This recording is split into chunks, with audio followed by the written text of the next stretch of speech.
considered to maybe save some tires because I might wonder if we can let it on board with one of the drivers a little further back here tonight because once he dumps, that'll be a little bit of an indication that Jerome should have tires on the road because he's a race car number 6 who's quite a bit of tire. And so now every one of these drivers has gone off their road and they have It's going to be a blast, and my gosh, can we not wait for that one.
Welcome to the Belly Up Sports 200, the final race of the season for the ERSCA Cup Series. We've got Dom Santina, David Westergreen, and Emily Harlan with you one last time this season. Guys, it's kind of the final race of the year. We're going to crown a champion tonight. I don't know, guys. What do you think of this year when you kind of reflect on it as we get ready to start up the final race? It's been a lot of good racing overall, honestly. I mean, we've seen couple races where there was quite a few cautions and all of that, but we've seen a lot of close finishes, a lot of good hard racing, and just showing what great product the ERSCA series puts on. I'd absolutely echo what Dom said. This has been such an exciting season, a fun one to watch. Every single race has been exciting and a good time, I feel like. I think the drivers could echo that as well. And I can't quite believe that we're done, that this is the last one. So I hope that the guys put on a good show tonight. Yeah, I think that it's going to be a really good show. Las Vegas tends to be one of the best mile-and-a-half tracks in real-life NASCAR, one of the best tracks on the iRacing sim that we have. These guys are going to be bottom-feeding, I think, but I think, and you guys can correct me if I'm wrong, I think Las Vegas has a grip strip up at the top groove. In that case, we might see these guys being able to run side-by-side, jumping up to that top lane, but usually the best line is going to be right around this white line.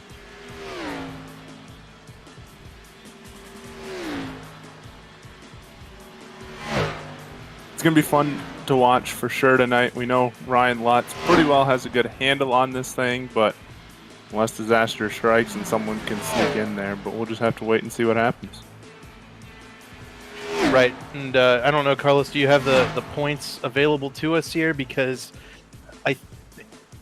I'll pull up the points real quick while you guys start to get your picks. We do have practice times there on the left, so that might give you guys something to base it off of. And why don't we let Emily go first this week?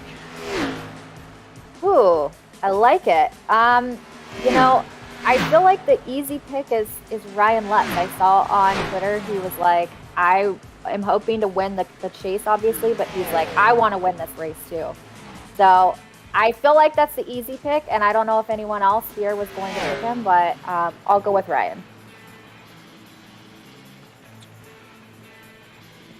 All right. Well, I mean, that's the perks of picking first, right? Even if all of us were probably going to pick Ryan Lutz. That's exactly. When you get to go first, you get to take the easy pick. While David brings that up, I'm going to go with Nick Indelicato. He's got the fourth quickest time to practice right now. He's been running up front some of the season, been close to a couple wins. We'll see if he can bring it home tonight. Y'all watch this. I'm going to take Cameron Rich. Last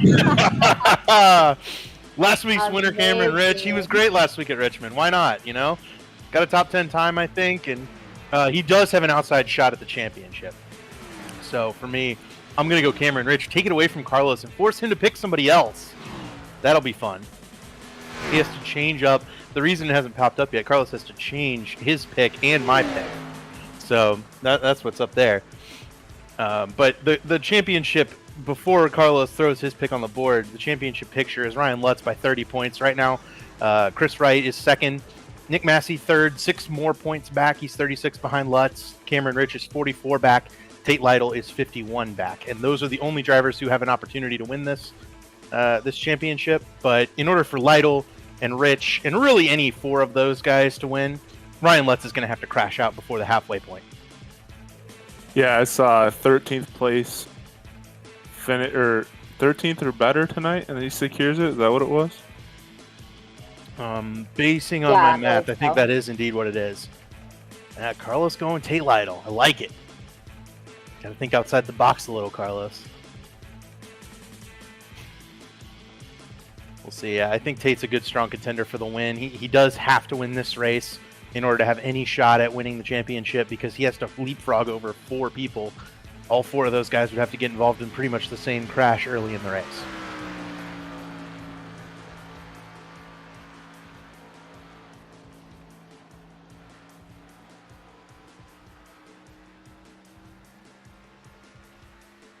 One more thing to watch out for here is if Ryan Lutz can pick up this pole time, which he was fastest in practice, that would let him be one more spot to the good. He would be able to finish 14th or better to clinch the title, no matter what anybody else does.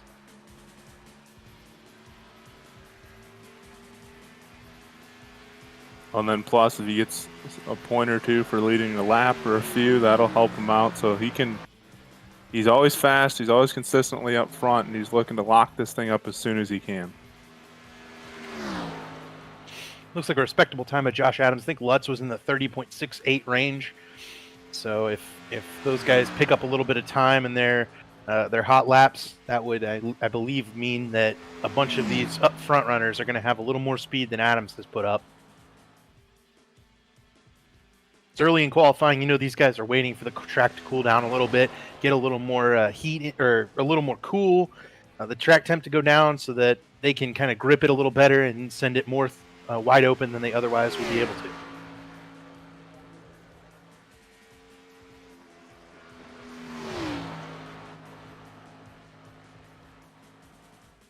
Scott Crump's probably a threat for the pole in that 51 car. He's very, very good at qualifying.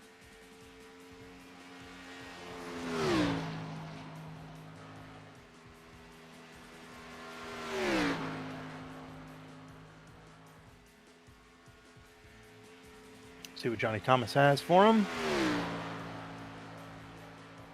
I think he's up in the top 5. 3rd place for Johnny Thomas so far in qualifying. Looks like Scott Crump really didn't put anything together there. So here's Ryan Lutz, the points leader, on board at Las Vegas Motor Speedway. You're going to want to swing it down onto the apron right here. Tuck it as close to the grass as you can. Swing it out wide. Let off the gas a little bit. And drive it through this center of the corner. You can really carry a lot of speed into turn 1.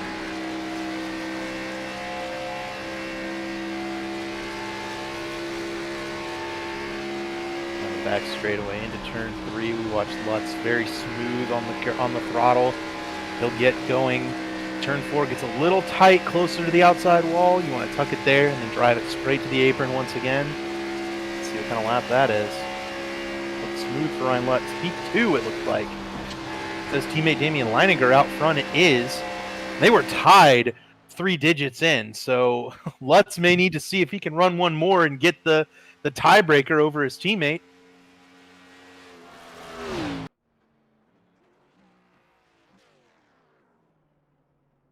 Yeah, 2 1,000ths of a second the difference between the pole and second place right now.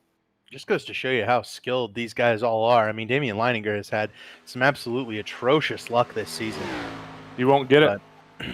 Yeah. He was 8,000 slower that lap, but 30.727 for Ryan Lutz. I think we'll see some of the best tire wear we've seen all year. These cars not going to be particularly light in the rear. They're going to be pretty well glued to the track. I think we'll see a little bit of tire fall off, but not near as much as we've seen at like Darlington, Auto Club, some of those other tracks where we had huge tire fall off. Here it should be a little bit less. Track position maybe a little more important. See if Chris Wright can do anything. He would need a pole in order to get that extra point. Don't know that this lap's going to be any faster though. Yeah, 31.9 there for Chris Wright, not any faster than his previous lap. Nick Massey is out on track now, though. Another threat for the pole, and another guy who really needs the pole to help him get there. But it's not going to happen for Nick Massey. David, between the top 3 in qualifying, it's less than 1/100th of a second. These guys are close, man, and Vegas is kind of like it's not a plate track, but it feels like a plate track in that it's very, very much an equalizing track, and it takes 15 or 20 laps for those tires to start wearing. Once they do, if you've played your cards right, you can really pick people off very quickly. But hey, how about Damian Leininger? Gets the pole in the final race of the season. He's up to 20th in points after having just kind of a miserable start to the season. Just brutal luck, but hopefully it's turning around for that 12 car.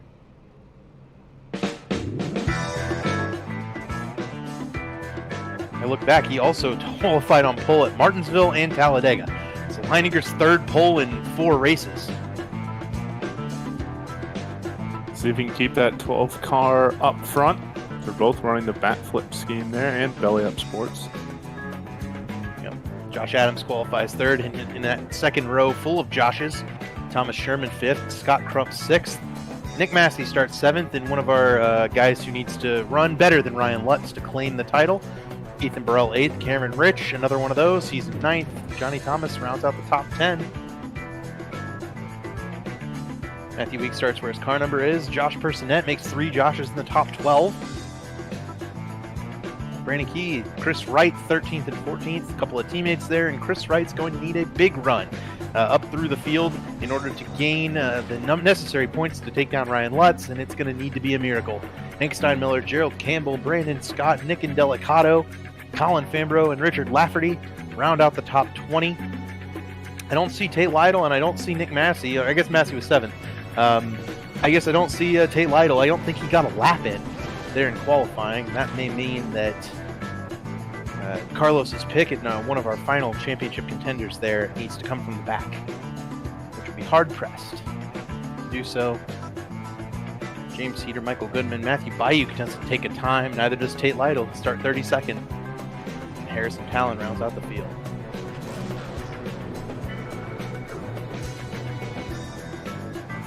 It was already an uphill battle for Lytle. It's going to be even a bigger one now that he starts in the 32nd position.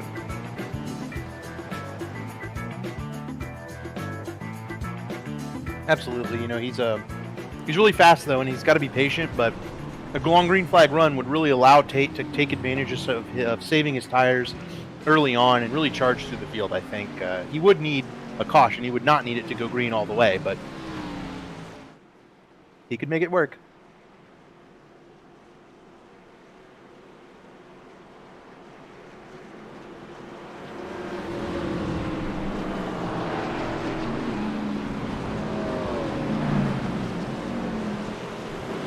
Ready to go green. Penultimate race of the season, or final race of the season, rather.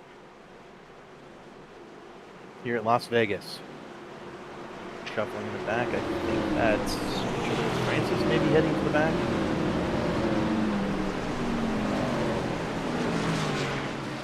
Who that was. Maybe Josh Robin. Josh Personette heading to the back from his 12th starting spot, so that'll move Chris Wright up to 12th. They're all chasing Damian Leininger to start this one. Lights are out on the pace car, dives down pit road. Here we go. One more time here in 2021, the ERSCA Series. It's going to kick off at Las Vegas. Ryan Lutz looking to lock up the championship, and Leininger will lead us to the green flag. If those teammates will try to work together to get Ryan Lutz this first lap led and get that bonus point. Josh Robin up the track early in this one. And Lutz cuts to the bottom. Robin going to lose a ton of spots as he got hung out to dry already outside the top 10 and still fading as he heads through turns 2. And there it is. Ryan Lutz, the race lead. He'll get this bonus point at the start-finish line, and that'll mean it's another spot that he needs to fall for Chris Wright to be able to take over the win and the championship. Ryan Lutz on his way already to securing that title that he's been working so hard for this season. 3 wide back here.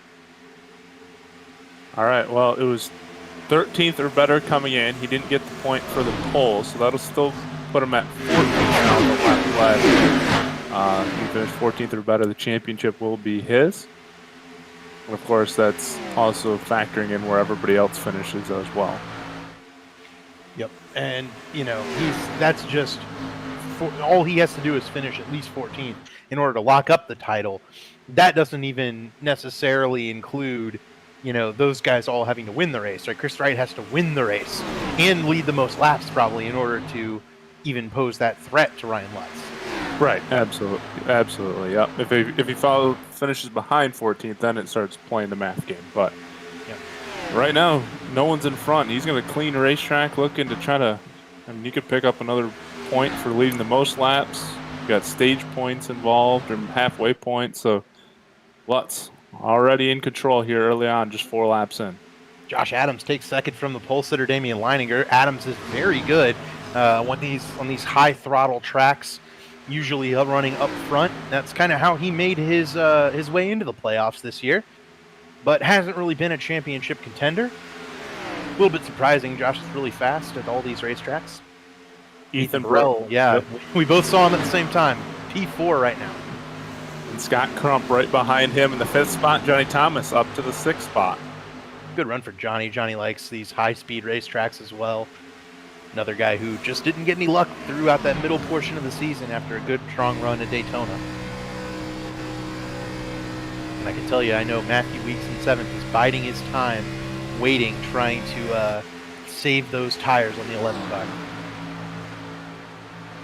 Adams hanging right to the bumper of Lutz. Lutz has not been able to pull away any, but they're just tucked in line. 1, 2, 3. 3-car breakaway up front. Let's remember the Ryan Lutz games is once it gets to the long run, those tires start to wear, Ryan Lutz starts to pull away.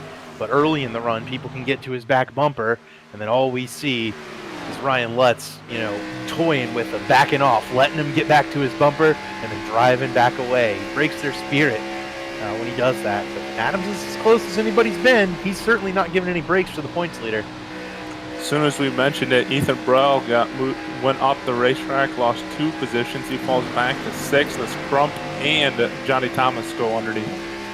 I'm seeing 2 distinct lines for these cars right now. You can run where Ryan Lutz is running right there on the white line, or you can run a couple of lanes up the track. I think we'll see Michael Goodman and Gerald Campbell do it on the top lane there.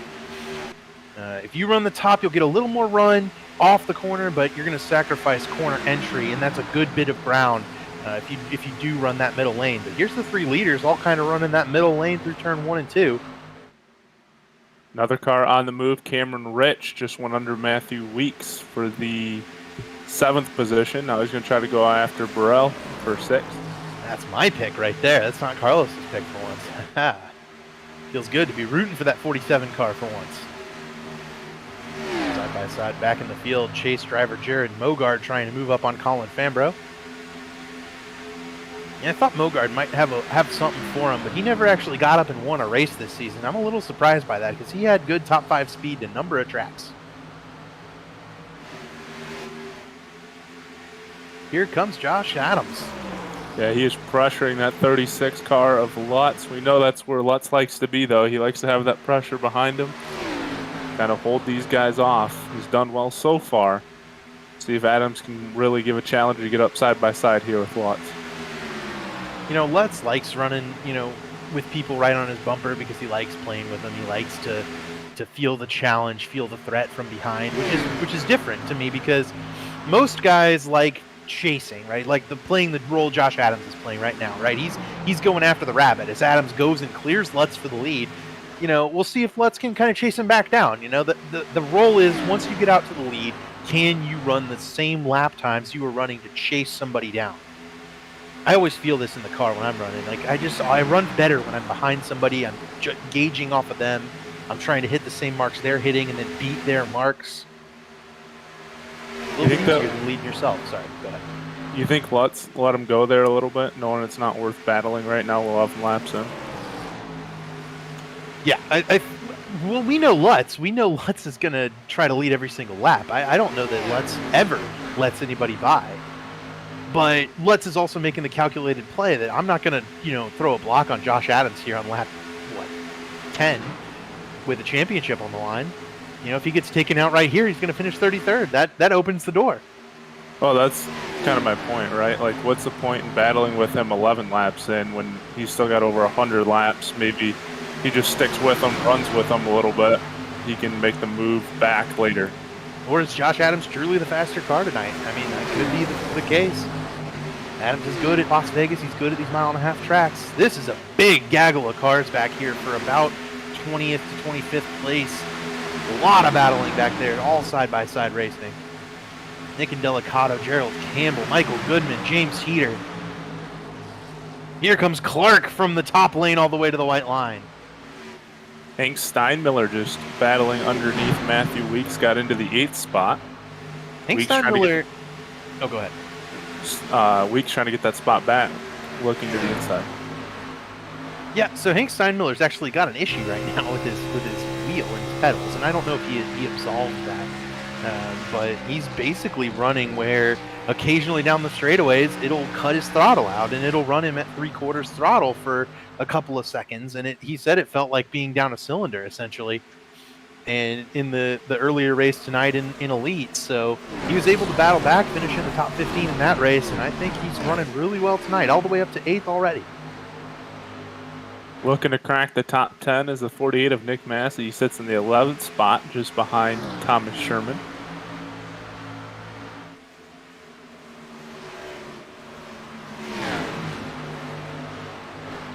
And Johnny Thomas going to give that spot back to Ethan Burrell that he got earlier when Burrell went up the track. Cameron Rich going to try to go with him. Hank Steinmiller might even jump on this passing of Johnny Thomas. Yeah, Thomas going to lose at least 2-3 spots. Might be able to slide back down in front of Weeks, but he's stuck up there a lane higher than everyone else right now. Steinmiller really playing that pushing game, trying to get as many spots as he can towards the front.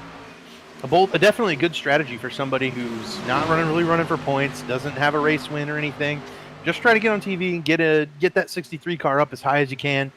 Who knows, right? The caution could come out. Pit strategy could fall your way. Just get it as high up as you can. Run it really hard. You know, got some guys like Matthew Weeks are saving their tires right now, just trying to come forward as much as they can. He just lost a spot to Thomas Sherman, who just went underneath him. How about that? So we need to probably address something here. And I looked back and I was like, man, where's Chris Wright? I figured he would be up in this top 10 battle. Chris Wright is 33rd. He is dead last right now. I don't know what happened to him. We'd have to go back and take a look at some point because it had to be early in the race, lap 1, lap 2, something like that. He has to have gotten into somebody and fallen back that far. That's not an intentional decision by Chris Wright. No, you can't be you can't afford to let up any advantage to Ryan Lutz. He's got to be on the charge as hard as he can, and most likely a mistake that we didn't catch or didn't see. Unfortunate break there for the 69 car.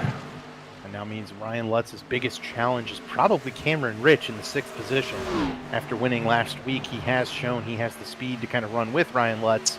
And then also, you know, he's got a fast car tonight, got the best track position of anybody. That's probably his biggest threat, but Rich has to make up 50 points. That's going to be difficult. Johnny very well could fall out of the top 10 here. He still hasn't got down to that bottom line. Sherman's going underneath him right now. Weeks is in tow behind him, and Nick Massey is on Weeks' bumper. All kinds of battles all throughout the field here. This battle is for about 23rd, I think, 24th maybe. And then all the way up here in the top 10, Nick Massey trying to jump into the top 10, going around Johnny Thomas. And oh man, Carlos is going to get us the replay of what happened to Chris Wright. I think this is lap 1, right, Carlos?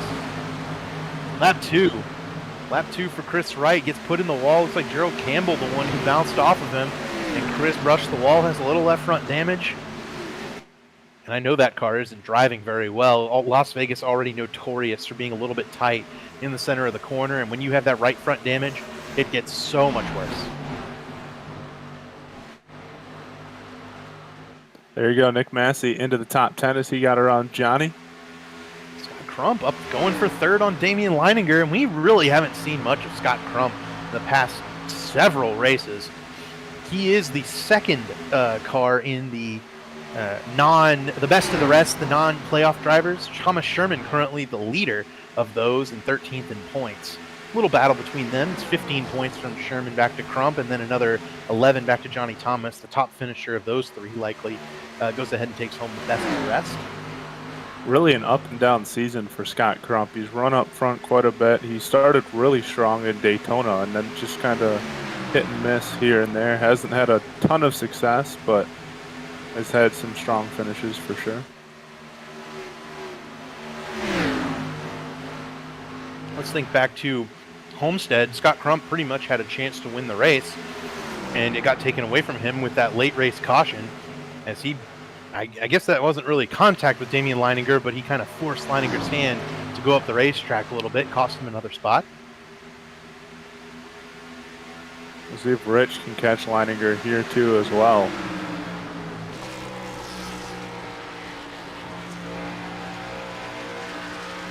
Cameron Rich really steadily climbing through the field so far.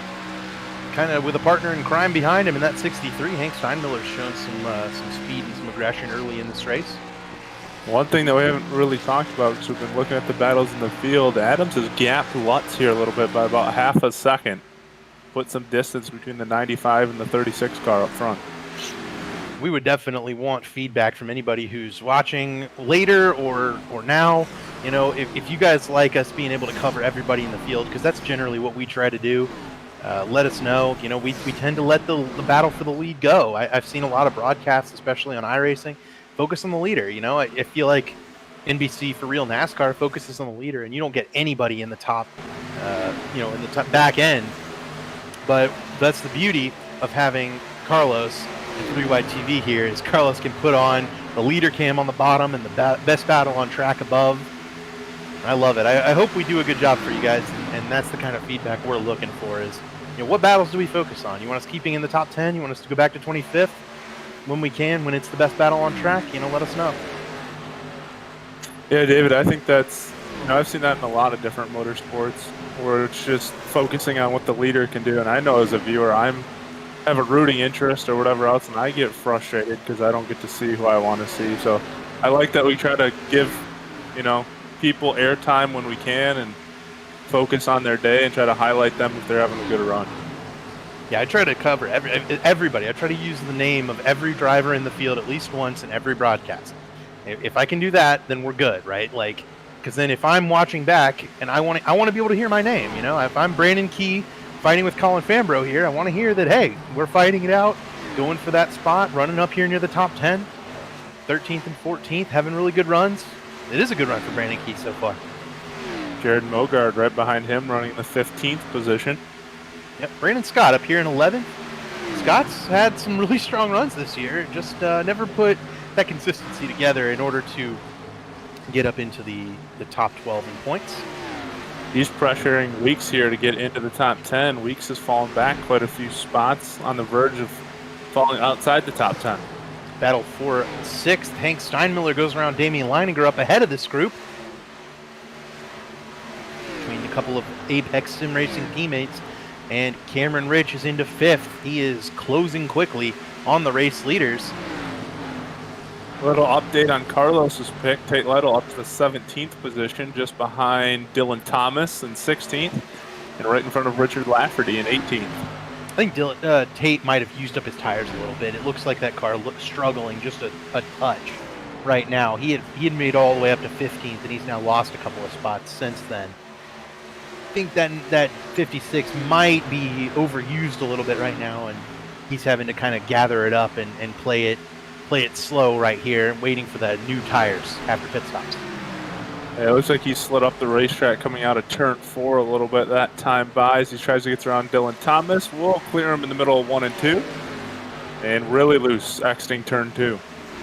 Yeah, it's the beauty of these Xfinity cars, that low spoiler. These cars can get sideways. They can kind of yaw out a little bit. You got to drive them out of the corner. It's one of the most fun things about driving these race cars. Massey going to try to go around Leininger as well. The backslide continues for the pole setter. Yeah, he started on the pole back to the 9th position now. Strong qualifying effort, just hasn't had the speed to stay up front here in the early part of the race. I would argue that he tried to stay on the back bumper of Ryan Lutz, and he did so very successfully until about lap 20. Then since then, he's only lost spots, and I can't help but wonder if he overcooked his tires trying to stick with his teammate in the 36, who's very, very good at floating that car into the corners and saving tire while doing it, running very quickly. That's what it's got to be, I would think. Brandon Scott and Matthew Weeks both looking to try to pick up a spot. Weeks trying to get back inside the top 10.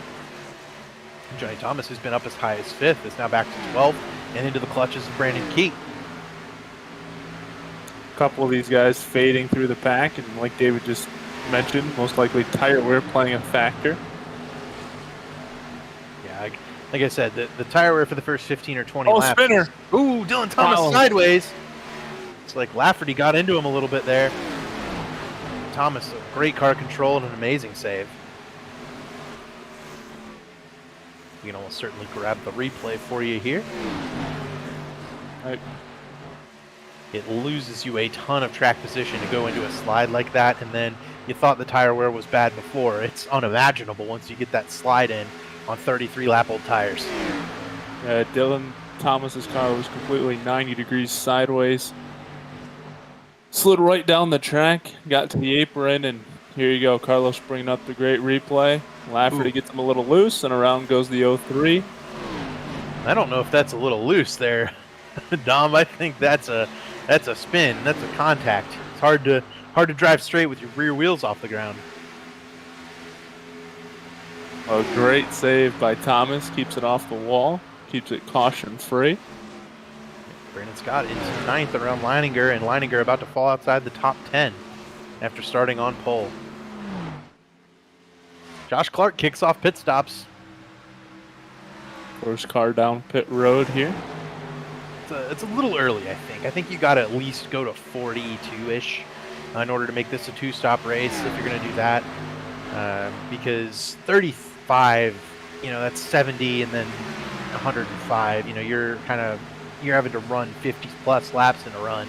I don't know if I ever want to do that, unless your strategy is to run this first run out as long as you can, 50 to 60 laps, and then come in, get tires, and then do a single pit stop the rest of the way, or run your short runs at the end of the race. That's probably my preference, if I'm going to split it up like that. Yeah, try to get your longest run in first, right? So that way every time you just have fresher tires as you go along. Oh, his car's spinning. Is that Scott Crump? That is Scott Crump. It is. I'm guessing he was probably trying to get onto pit roads. He sure was. Out. Big mistake for Scott Crump out of the top 5. That will allow Hank Steinmiller to enter the top 5. That'll be a big track position loss for Scott Crump. He had been having a very good run.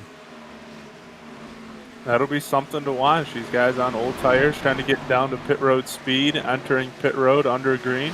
There it is right there, just way too hot. It has to brake, lock it down. I don't think he was speeding entering pit road. That'll be the lucky part. He braked it down before he got there. I've seen that happen before. About 2002, Sterling Marlin spun it out, coming to pit road, came back and won the race here at Las Vegas. The gap kind of staying the same between the leaders. Adams able to pick up another 10th, but Lutz just hanging in there right now. Yeah, Ryan Lutz just doing what he needs to do right here. He's probably going to either run it straight to the halfway break as Colin Fambro through the grass. Whoa, man. Kind of relaxed, talking about the lead. Colin Fambro's going dirt tracking. Anyway, Ryan Lutz probably going to try to run to the halfway point here, pending, of course, the fuel. I don't know if he'll have enough fuel to get all the way there. Pending if we stay green or not, because in the last 5 laps, we've had 3 cars spin. All of them able to keep it straight. That was wild. Brandon Key came off the top a little bit, just got into the door of Colin Fambro. Might have been a little bit of net code, but, very much the 6 car heading down the track is what sent the 5 car spinning, net code or not. He didn't lose that much ground. He's still up there. I think Brandon Key's also pit since then. In fact, yeah, there he is. He's on pit road right now. Dallas Myhand and Joe Francis running together here in the back into the top 20, right behind Matthew Bayuk. There's Casey Hatch and Dylan Thomas trying to make a comeback with the slid tires there in the 03 car.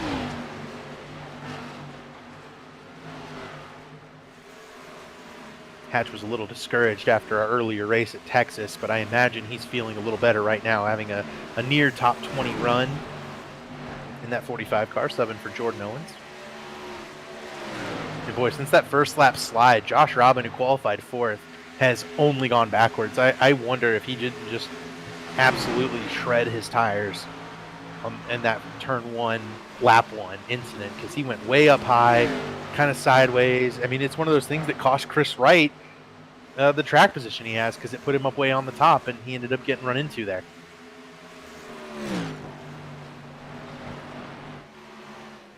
This is an interesting development. Tate Lytle is up to 9th. Started 32nd on the grid.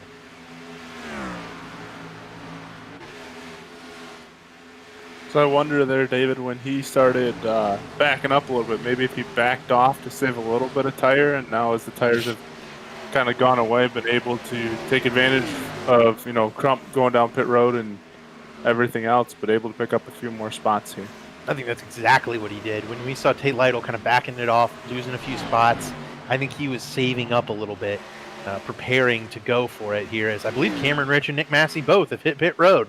They sure have. A couple of our championship contenders pitting on lap 43. Now, if you multiply out 43 by 3, that's going to get you, what, 126, I think? 129. So that takes them just about to the end of the race. Carlos has the math effect already for us there. Lafferty down pit road as well. This battle might bring up the caution here in the middle of green flag pit stops. This is a raging battle. Scott Crump threading the needle. Woo, buddy. That is a bold move by Scott Crump, and Crump does that pretty much every time. Right? He's a very aggressive driver, always trying to push the envelope. He's not about to hold up for these cars that are multiple, seconds slower than him on the racetrack right now. He's trying to get away from Brandon Key right there in the 6 car. That's another car with damage, or rather, who is pitted with fresh tires. Johnny Thomas down pit road, but Crump might be driving a little aggressive right now. He's probably a little frustrated. Man, that's going to be a wreck. Ooh. Golly, Colin Fambro headed down pit road. Brandon Key about slammed into the back of him. Ryan Lutz, the points leader on pit road. Now, if the caution came out right now, that would be bad for Ryan Lutz.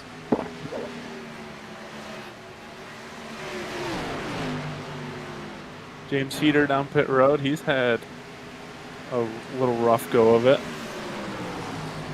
Yep, Heater got into the playoffs as a very consistent driver in those first several races. And since that time, he has simply just not kind of been out to lunch. Haven't seen him anywhere near the top 10 once things heated up for the playoffs. Bayuk might have been speeding up pit road. He came in awfully hot. 10 car also awfully hot. Zishan Dura there. He's woes it up. Everybody having a little trouble getting on the pit road here.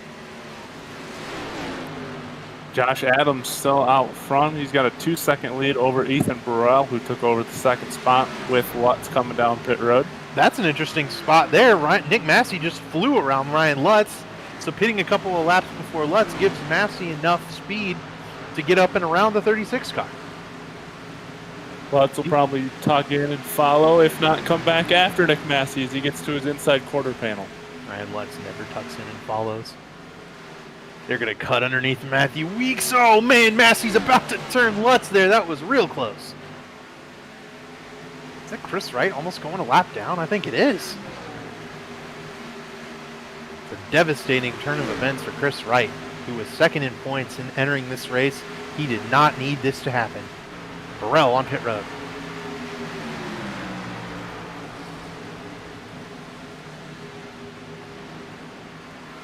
See the effect coming down pit road first has. Scott Crump is currently the first car on fresh tires, but he's about to not be. Cameron Rich going around him, and that will mean Rich is the first car on fresh tires now. So he would be the de facto race leader once pit stops cycle out. Get Cameron Rich in the 10th position right now. Now move up to 9th as Burrell falls down the order, but 8 cars left to come on pit road yet. Ooh, what a move by Ryan Lutz. We've seen him. He made a move like that last week where he's not afraid to pull the trigger. He can put himself in a little risky situation, but he's been successful in making those moves so far without trouble. That is unbelievable, man. If I was the points leader, all I need to do is finish 14th or better. I just don't think there's any way I could will myself up to make a 3-wide move like that. I would try to be patient, take my time, not worry about it, just focus on making sure that I brought the car home in one piece. Odds are it'd be better than 14th anyway if I'm the points leader. Ryan Lutz just doesn't care, man. He's just going hard all the time, and I love it. Oh, you said it earlier, David. He said it on Twitter earlier today. He wants to win the championship, number 1, but he wants to win this race as well. He doesn't want to just settle. He wants to win both. Yep, he's running hard after Cameron Rich here, doing his best to be the top car with fresh tires. Thomas Sherman on pit road. That was the third place car. Up top, looks like we're focused on the second place car, that being Hank Steinmiller.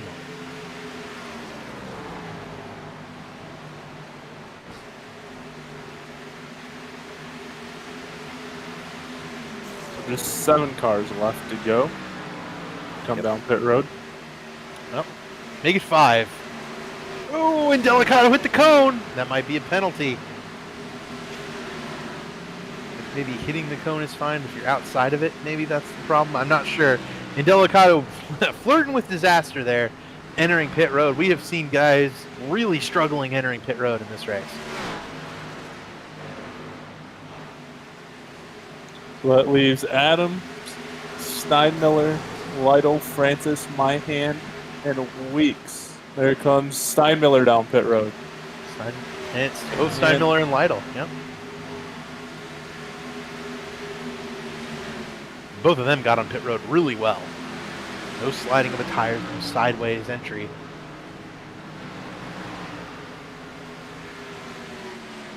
Dallas Myhan as well heads down pit road in the 13 car.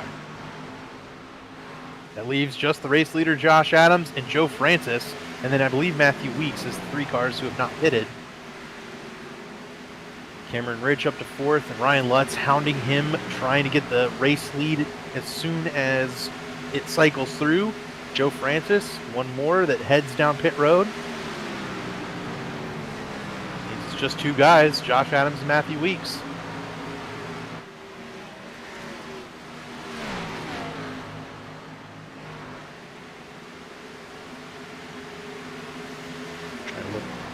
And here comes Josh Adams. Oh man, he took it in real hot. But he got it woed down. Now Matthew Weeks looks like he might be getting ready to come in a lap or so as well. Stuck on the high side. Yeah, he is struggling in these older tires right now. And I actually believe Chris Wright hasn't pitted yet in the 69 car. I think he's trying to stay out and bait that caution. But at this point, it seems like the cycle has gone all the way through, and it's just not going to work out for him. I think Weeks wanted to come to pit road that lap, but was stuck up on the high side, couldn't get down in time, so he had to stay out for another lap. Strategy for Chris Wright dies off. He brings it down. Does Weeks bring it down here? Nope. Matthew Weeks staying out, trying to run it as long as possible. I do like the strategy because it ends up, you're on the attack the rest of the race, right? You'll have fresh tires every run the rest of the race if you're the 11th car. You'll be behind the 8 ball a little bit in terms of track position, but if this race goes green, you'll be able to pick those cars off one at a time with fresh tires. You'll never really encounter anybody fighting you. Weeks should be able to motor back around the leader and be all right. Here he comes. Here he comes. 56 laps, coming to 57. And there's the gain for Ryan Lutz. He'll try to take it back to the lead. Cameron Rich tries the crossover. Oh, I don't think he led the lap. It was very close at the line. Rich battling Lutz hard, trying to get that lap led. He just needs Lutz to get taken out here in the next, 10 laps or so. About did it himself right there. If they didn't make contact, it was very, very close. Their 47 car got real tight running up underneath Ryan Lutz. Just came so close to running into him, but Cameron Rich, the courteous driver, backed it off a little bit, allowed both of them to race again here. And Ryan Lutz got to be thanking Cameron Rich right now for not just taking him out right there, because that could have been the moment that any of these other guys, Rich, Massey, etc., needed to win the championship. Probably a little too close for comfort there for Ryan Lutz. Absolutely. Former leader Josh Adams is now back in 15th, but he will be on the charge with fresh tires and a fast car.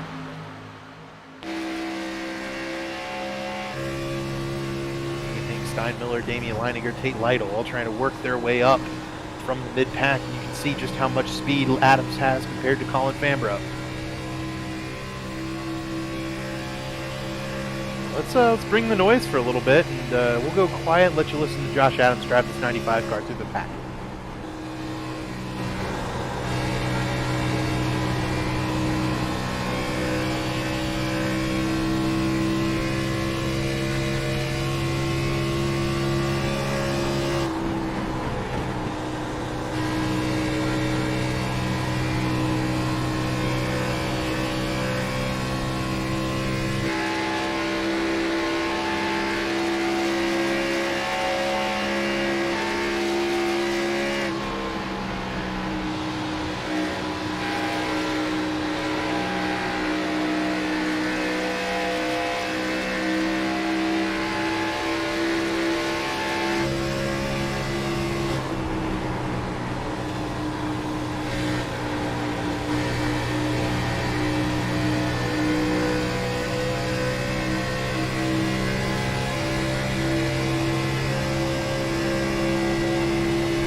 Welcome back from Bring the Noise. Josh Adams has driven from 14th to 10th while we were on board with him there.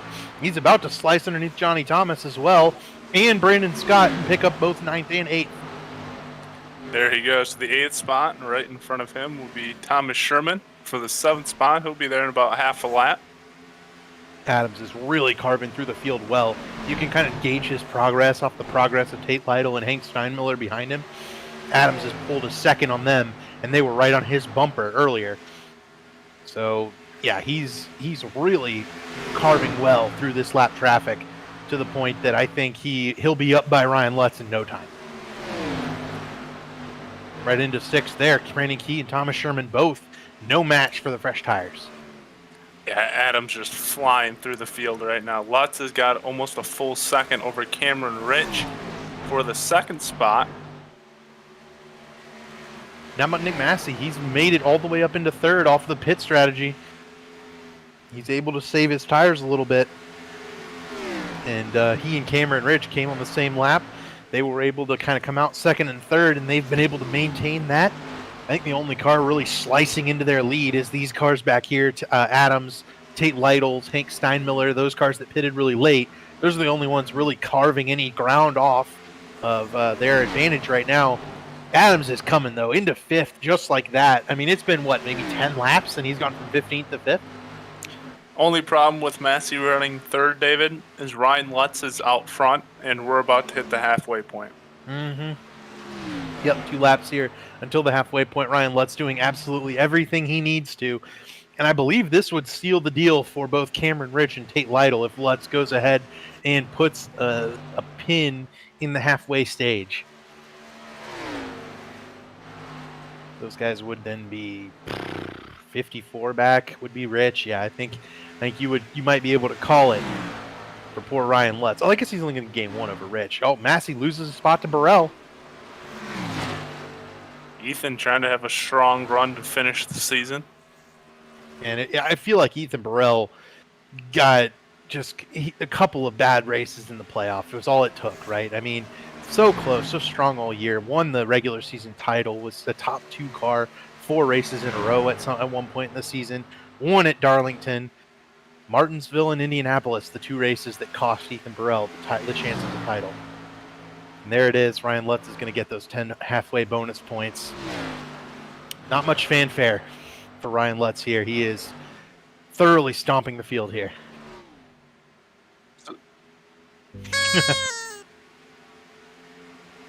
So with him only picking up 1 spot over Rich, that would probably just give him another finishing spot. He could finish farther back in the field, right?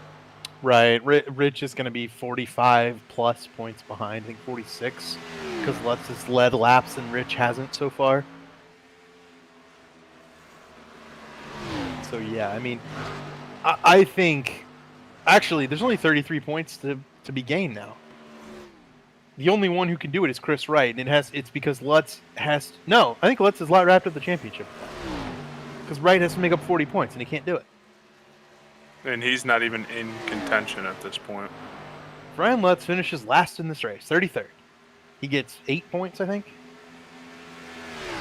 If he gets 8 points, Chris Wright would have to make up 38, and he is 0. So it's not possible. He can't do it. Ryan Lutz is your champion. There you go. Halfway through, he's done it. I think so. But well, you never know.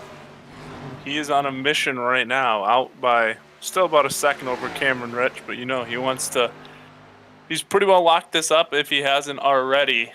He wants to lock up another victory, and that would be to take the win here in Las Vegas. Clean racetrack out in front. Yep, Ryan Lutz is doing everything right today. He's made the aggressive moves. And Nick Massey, is he on pit road?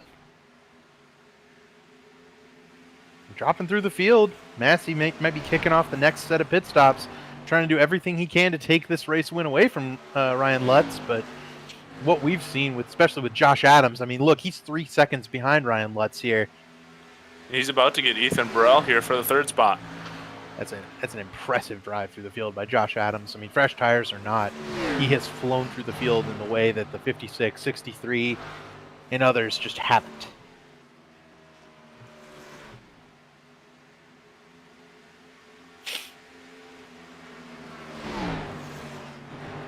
What a season for Ryan Lutz, though, man. Like, even though he hasn't won it yet, he hasn't won the race yet, technically hasn't won the title yet, 4 race wins, back-to-back back at Martinsville and Auto Club, a chase with a worst finish of 8th. Only a couple of blemishes even on the season at all for Ryan Lutz. I've said it a couple times, but biggest thing is consistency wins championships, and when you finish with your worst finish being 8th in the championship, that just, then you add in a couple wins, it's just huge. It's tough to beat that. It is tough to beat that, and that even maybe it was him giving away a couple of races. You think about Richmond and Darlington both. He had the lead late, and it got taken away. One was by Ethan Burrell and Nick Massey swinging by him at Darlington. One was Cameron Rich last week at Richmond, pulling him on one of the restarts. So he could have had 4 wins in the playoff, I think, without question. Just going back to your Burrell comment a few minutes ago, Ethan, during the regular season, those last couple races, it seemed like all the luck was on his side. How many times did we see him get in trouble early in a race with getting caught up in an accident or whatever, and all of a sudden you look at the end of the race and he's in the top 10, top 5, battling back from either being a couple laps down or having to make quite a few pit stops, and then it just seems like the chase started and all that luck just swung the other direction.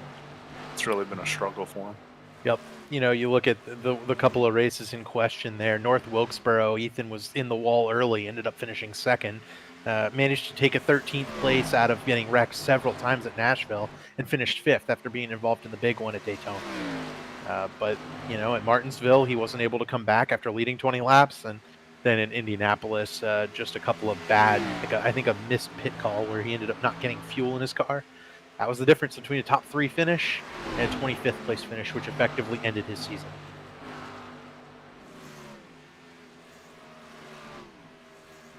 And all the semantics for Ryan Lutz aside, Josh Adams is on his way. Under 2 seconds, the gap between Lutz and Adams right now.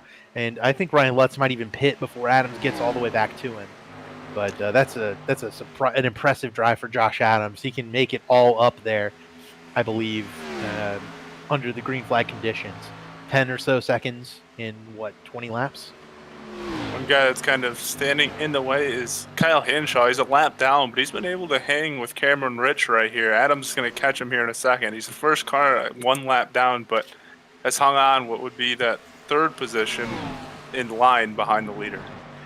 I have to think Henshaw, I don't remember when Henshaw pitted. I want to say he's got similar tires to this group. So he may pose a little bit of a challenge for Adams here, but we'll see. Adams is about to get to his back bumper here. See if he presents to try to pass, and he does. Henshaw keeps running that top lane. And he'll tuck in behind the 95. So good move by Kyle Henshaw. Courteous lapper. And he had 10 laps older tires than Josh Adams there as well. So the speed differential, pretty clear, pretty stark in the favor of that 95 car. He's about to take 2nd from Cameron Rich. Probably next lap. Yeah, maybe even half a lap. He is closing quickly on the 47 car. Opposite to the inside. Yep, same pass I think that he made on Henshaw just a second ago. He's going to try to make on Rich. Couldn't clear him. Could not clear him out of turn 2. They'll go side by side down the backstretch. Yeah, Rich kind of fighting a losing battle here, but if he can pin Josh Adams down, that's only doing Ryan Lutz a favor. Nick Massey, the one who gains out of all this, he comes rocketing up on the back bumper in the 95. He'll take him 3 wide for 2nd. Fresh tires for the 48 of Massey, trying to take advantage of it while he can. That's right. He does have fresh tires. Nick Massey's not checking up for anybody in that case, trying to get in as big of a lead as he possibly can over Ryan Lutz, Josh Adams, and the like. And that little instant where they were 3 wide cost Josh Adams half a second to Ryan Lutz. Well, the favor might be returned here in just a few moments as Nick Massey going to try to run Lutz down here and get back on the lead lap. Yep, fresh tires just so quick. And this has been an incredible race so far. We've seen comers, goers, guys spinning on pit road, tire strategies, different green flag strategies, and a very clean race. Crump made it cleanly onto pit road this time. He did, yeah. He nailed it.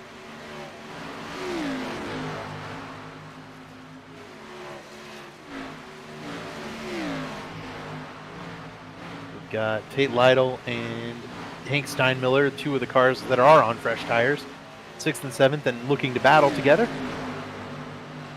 Behind all them, it's Josh Robin, Dylan Thomas, Colin Fambro, James Heater, all in a big pack. Adams is under a second now to Ryan Lutz. Oh, crash in turn 1! Fambro and Dylan Thomas together. Thomas spinning, and there's our first caution of the night. I just said it. I just jinxed it. Man, oh man. I was thinking that. I just didn't say that. Oh gosh. Well, Emily, you get to work here. You were talking under the Bring the Noise, and Emily was all excited that we were being able to talk, and now she's got to go down there and get us some information from pit road. Caution's out. All right, I'll go see what I can find, guys. This is a huge break for Nick Massey because it could have come out 2 laps earlier and he would have been a lap down. He is now back in the lead lap. He might even stay out here. I think it's Dylan Thomas, right? Yeah, Dylan Thomas and Colin Fambro, I think, got together. Yeah. There it is.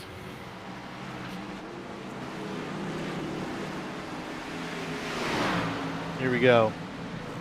Fambro moves in behind Thomas, and oh, the blink. Yep. Thomas blinks out right in front of Fambro. Nowhere for the 5 to go. Nowhere for the 0-3 to go.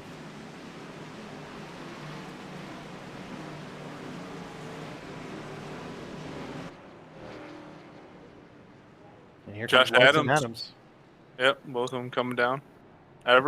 Majority of the front coming through. Yeah, so the question is Nick Massey going to stay out? And I believe that he did. That will mean that he will be the de facto leader, but he has burned off 10 or so laps on his tires. So he'll fall through the field pretty quickly, I think. And I think Lutz beats Adams off pit road, but that was close. That was mighty close. You saw the same thing I was looking for there, David. I think they're going to give it to Lutz, though. I would imagine. Yeah, Adams took off.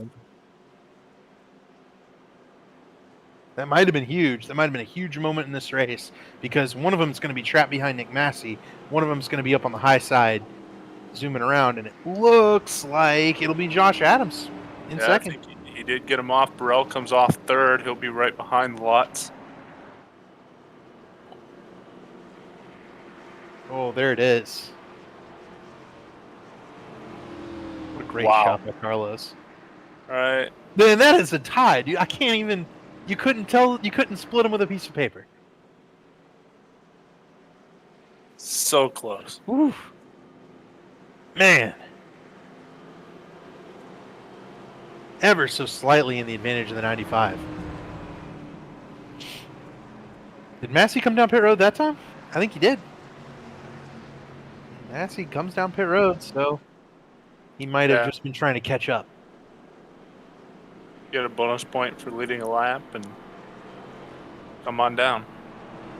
Like we kind of said, though, really, at this point, even if Ryan Lutz crashes out, he has a massive cushion. It would have to be essentially Chris Wright coming from 31st up to the race lead. Just not with a damaged car. Just not something I think is remotely possible at this point. So Emily's back. Emily, what you got for us? Yeah, so I just jumped down with the Rebens Racing guys. Colin basically said that he saw, who was it from? Dylan, right? Just blinking in and out. Couldn't tell where he was. There wasn't much damage done to him, but he did say Brandon Key kind of got into him earlier, so that's where the majority of the damage on his car came. Josh Adams is very confident that he is going to end up in the top spot in this race tonight. He said his car has the speed to get him there, so that's where he's at. I think our eye test is verifying exactly that. Adams is both lucky and good, I think, so far tonight. Lucky in getting off pit road there with that slight advantage over Lutz, but then the speed has been there in that 95. He has been very, very strong.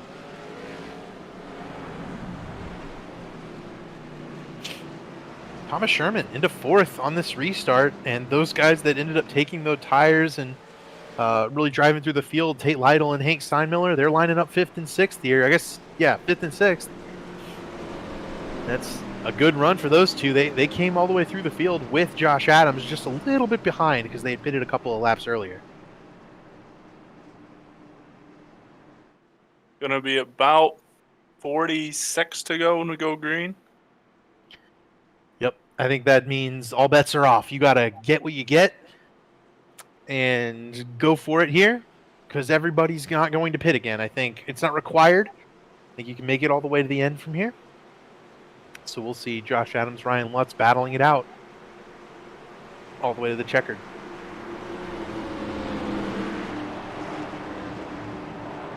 And like you said, David, Lutz can honestly be aggressive here because unless, even if he does kind of wreck out, he's still got a little bit of a cushion. Right. I think Lutz is gonna go for the win though. Oh yeah, absolutely.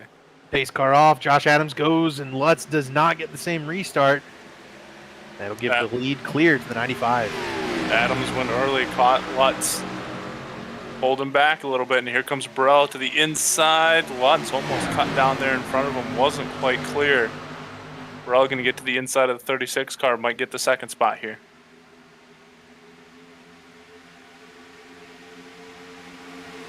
Yep.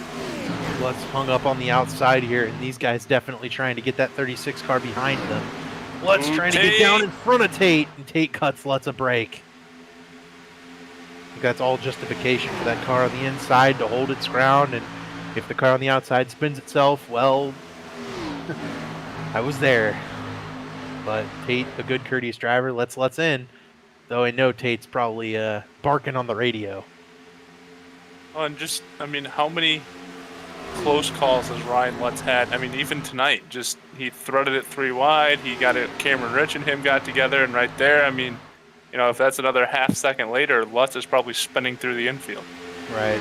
It was a good move on both drivers, an aggressive move on the part of Ryan Lutz, and that's what he has been doing all race long. Has not been cutting brakes. He's been going for it every which way. Pulls down in front of Ethan Burrell. He clears him back for second. Battle now is for 6th between Cameron Rich and Hank Steinmiller.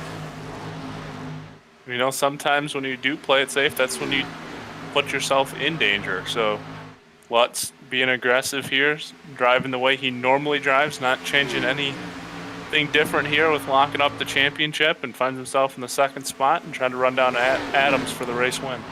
Yeah, I think that's exactly right, Dom. That's a great point. Ryan Lutz knows what he did to get to this point. He knows he drove aggressive. He tried to lead every lap. He ran up at the front. There's no reason for him to risk anything, to run any differently, because he got here on that aggressive driving, that strong performance up at the top on the restarts in clean air. No reason for him to battle it out in dirty air. No reason for him to get engaged in this battle for 5th between Rich, Sherman, Steinmiller, Bayou, Johnny Thomas, Mogard, Brandon Scott, all these guys battling for 5th essentially. Yeah, Huge pack of cars.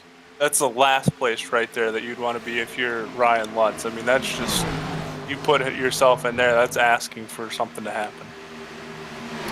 Absolutely, yeah. I'm almost surprised we haven't seen any of these big packs that we've seen forming after a couple of restarts today, that those haven't resulted in an accident. We've seen this kind of pack both on the start of the race and right after pit stops when people were on fresh tires and old tires.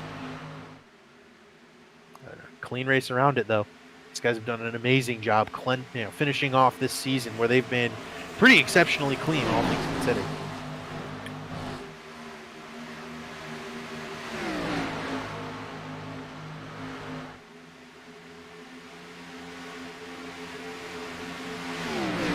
Thomas Sherman, the one kind of sliding back a little bit, I think, in this group. 17 car went from the 5th all the way back now to 8th, and losing 8th to Johnny Thomas. Matthew Bayuk in the battle here inside the top 10. I don't know if that's the first time he's been in the top 10 today or if he's been up here before, but 29 car coming on here late in the race. Yeah, I think that's the first time we've heard Bayuk's name, and those Shift Esports cars tend to gravitate towards the front as the race goes on. They're not always there right at the beginning. but they start moving forward once things get going. I think we might have mentioned him once, maybe getting onto. I think he might have had a little trouble getting on pit road, but other than that, like running inside the top 10, I don't think he's been there all day. Yep, bypassing like Brandon Scott, Thomas Sherman, some of these guys who've been in the top 10.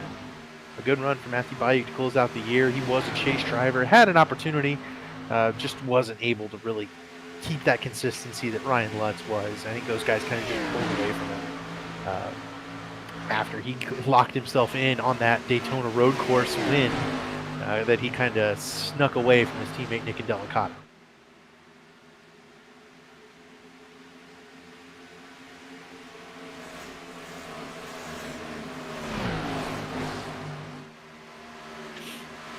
And Adams has gapped Lutz by 0.7 of a second. That's a fairly substantial gap that we've seen anybody create on Ryan Lutz this season. I mean, thinking about it, we've seen, I think Adams ran that long of a stretch, but really everyone else kind of came in around lap 35 or so for tires. So this is probably going to be a longer run if nobody comes down pit road than we've seen tonight. A little bit. I think a lot of those guys ran up to 50, 55 laps, but you know, some of these guys pitted at 34. And we've got 46 laps. They're going to have to go 10 to 12 further on their tires than they've gone all race. You have to think that some of those guys maybe not super comfortable with that coming down to the stretch here, and it might shuffle the middle of the running order a little bit. I think all these top 10 drivers, I think they're all pretty well aware of how their car is going to function on the longer run. And, you know, Lutz might be settling in here just a little bit, knowing that he's still got 35 laps or so to the finish. Save tires a little bit, maybe 10 to go, 15 to go, start putting in a charge back at Adams for the win. Speaking of the charge, he's cut that lead from 0.7 to 0.5. Ryan Lutz just a little bit faster here than Josh Adams, and you see there the last 4 laps, he has been faster than Adams. He's been closing in ever so slightly.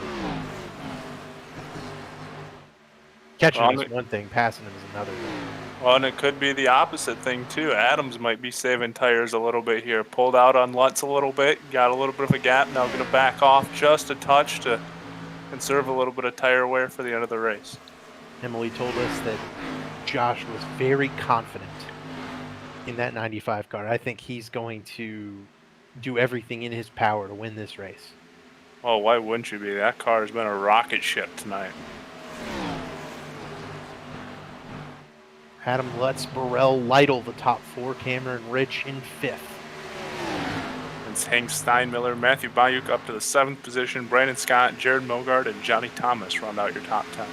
Here is that whole back half of the top 10, all in a gaggle of cars. 4 deep. Brandon Scott going after Bayuk for 7th. Thomas Sherman, Joe Francis up to the 12th spot. Damian Leininger, James Heater, and Dylan Thomas, top 15. Francis enjoyed that caution. He had just come very, very close to going multiple, a lap down. I think he unlapped himself just before the caution because he stayed out so much longer than everybody else. He's taking advantage now that he's got those fresh tires. He's been able to whip up a good, strong run. One guy that I know we haven't mentioned all night, but is having a pretty decent night tonight. Running in the 45 car in the 16th position. That's Casey Hatch, just behind Dylan Thomas here, looking to crack the top 15. Yep, love that Casey's running well tonight. He, like I said, he was a little discouraged after that first race, but I think this race is definitely the kind of race you needed as a confidence booster. He's up here running with Matthew Weeks, Dylan Thomas. He's got a good car. I think he's run very well. He's kept it clean. Had good pit strategy.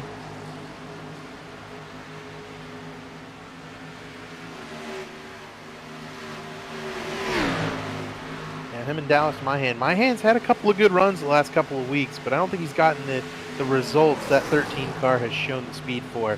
Back at Richmond, he was the top 10 car all race until he got taken out late in a couple of those wrecks. Just behind this group of cars is the car in the 20th position, the 32 of Harrison Talon. Harrison's had a couple of good runs this year in that 32 machine. 30 to go here to conclude the ERSCA season. Come around this time. Josh Adams has gapped Ryan Lutz back to 0.8 of a second. So I think your idea that Adams was holding back a little bit and then he was going to make another run to try to gain more time on Ryan Lutz, that one came true. Ethan Burrell might be closing in on Lutz just slightly. The third spot, he's got Tate Lytle behind him, kind of pushing him along. Those two have really been strong today. They've been up in the top 5 all night long. Lytle has obviously had to kind of get up there after that poor starting spot, but both of them, and once they've settled into the top 5, have been very strong. Just the detail on this Tate Lytle car here on the hood, very, very well done. Beautiful paint schemes, Tate Lytle.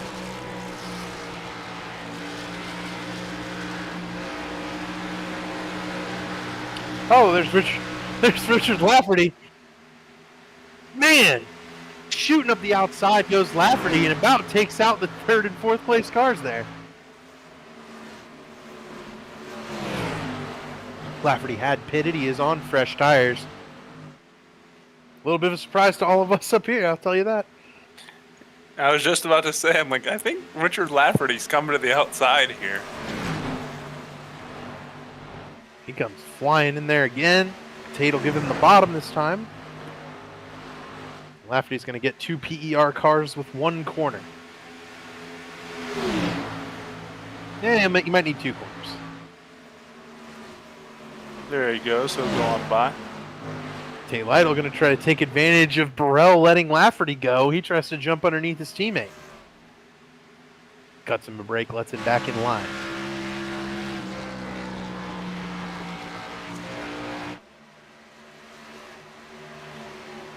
Lafferty going to go after Ryan Lutz.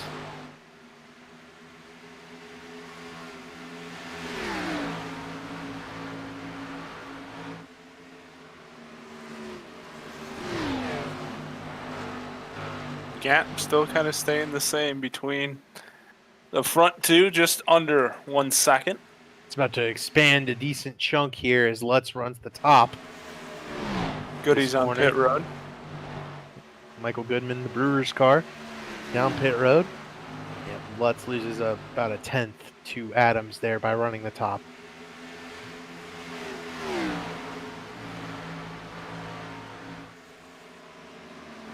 .25 to go here in this one. We seal up the ERSCA season for 2021. What a great season it's been.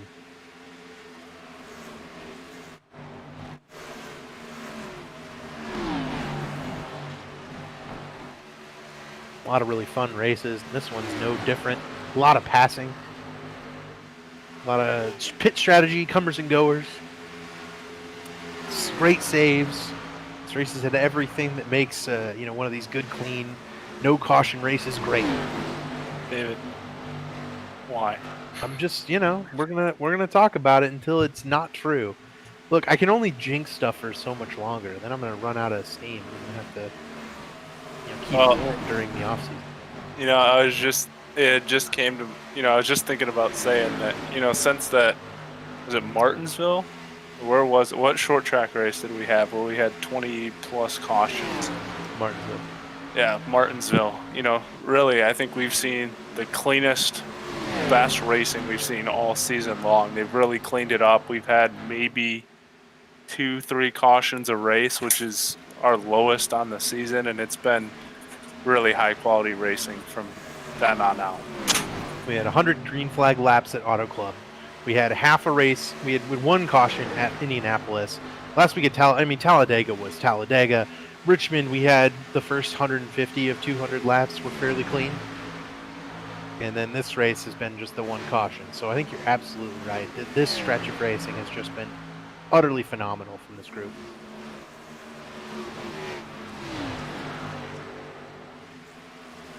Nick Massey has not been able to claw his way back up towards the front.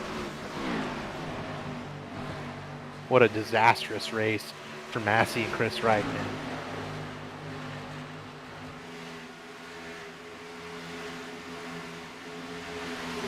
Well, they knew they were going to have to try. Well, Wright just had bad luck from the get-go, but Massey knew he was going to have to try something different. It just, unfortunately, isn't working out for him, and Ryan Lutz is doing Ryan Lutz. Yeah, if Ryan Lutz was going to finish second, it was never going to matter. Remember, Ryan Lutz could finish 14th and still clinch the title. Coming into this race, that doesn't even consider the bonus points Ryan Lutz accrued. They're halfway, which he won that halfway stage. He's closing. Slowly, but he's closing. 20 laps to go. Plenty of time for Ryan Lutz to get there. But Josh Adams has seemed to have the better car tonight. You'd have to wonder whether or not he is going to be able to hold off Lutz, or if Lutz will maybe be going in deep trying to close this season out with a win.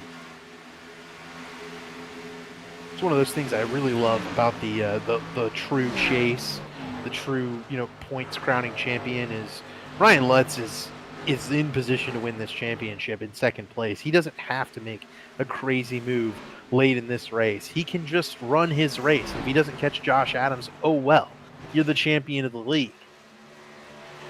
Yeah, he wants to win this thing, though. He does. It's Ryan Lutz, but he doesn't have to. He doesn't have to win this race to win the championship. And that desperation can really create some big moments, as we've seen in NASCAR. I think over the past couple of years with the playoff format as it is currently. He's definitely making up some ground here on Adams, though. He's a little bit. Definitely rotating in the middle of the corner a little better than Josh Adams is. They're both running the top in 1 and 2 and the bottom in 3 and 4. So I think he's kind of limited to how much he can gain while they're still running the same lane. Cameron Rich and Hank Steinmiller have caught the Pro Edge Racing duo. Dylan Thomas is all the way back in 26th. I wonder if he'd gotten into the wall at some point because he was up in 15th earlier.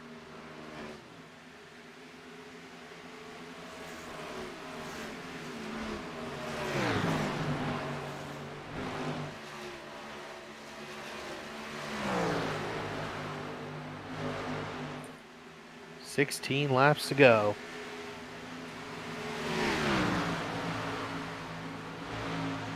Ryan Lutz and Josh Adams to settle out the final race here in the Belly Up Sports 200 at Las Vegas.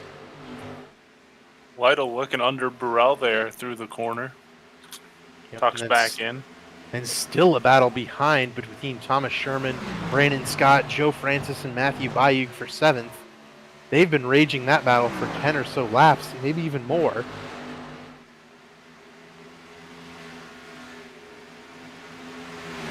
The top 10 not lacking for battles, even though the race leader kind of has a stranglehold on the top spot right now.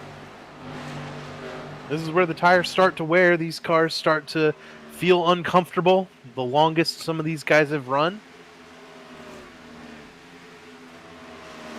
Lytle drops underneath Ethan Burrell. He's looking for that third position.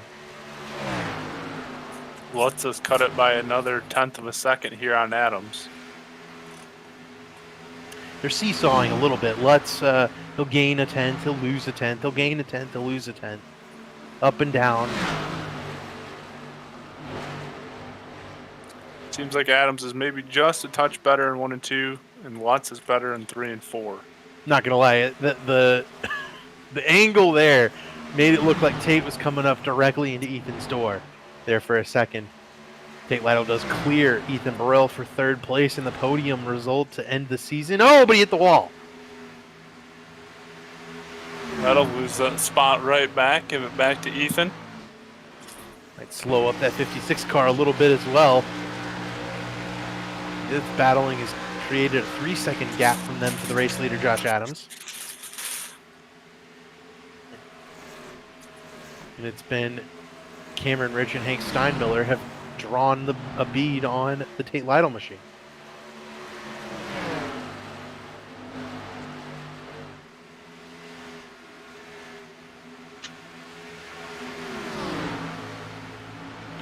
Well, I think Adams just put the pedal to the floorboard. He's pulled out by over a second over Ryan Lutz now. Yep, Adams really starting to gap Ryan Lutz. 12 laps to go. He's decided it's time. And we did receive word there, Ryan Lutz, the official champion of the league. We knew it was coming. We've batted up in the top left corner for some time now, but Ryan Lutz, there's pretty much no way he could fall out of it. And at this point, with several cars retired from the race, there's no way, even if he does wreck right here, that he falls below second in points. So Ryan Lutz has done it. He's won the ERSCA championship. 10 laps to go here in the season. Still a whole race to decide. Yeah, I think his chance to win this one, though, is slowly fading away. Adams is pulled out by another half a second. You know, you say that, but we have seen the race leader with as little as 2 laps to go in this series not win the race. All it takes is one misjudgment with these older tires, one slide, one little bit of contact, one little bit of net code, and this race could be turned on its head. To close it out, Cameron Rich, just like that, about loses the 47 car. As it is, he'll only lose a couple of spots. He very nearly got out of shape there off turn 4 and spun that 47 and brought out that caution I was just alluding to. We are down to single digits left to go here in the ERSCA season. 9, more like 8.5 now to go here in Las Vegas. Josh Adams has been overly impressive today. A 2-second lead on Ryan Lutz late in this race. That's absolutely impressive given the way Ryan Lutz has run this season.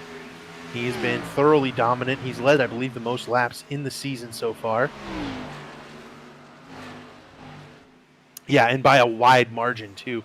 Coming into this race, Lutz had led 697 laps. The next closest driver was Nick Massey with 299 laps led. So Ryan Lutz has really dominated this entire season as a whole. Almost 3 times as many. Yeah, just an incredible performance by Ryan Lutz. A very deserving championship this is.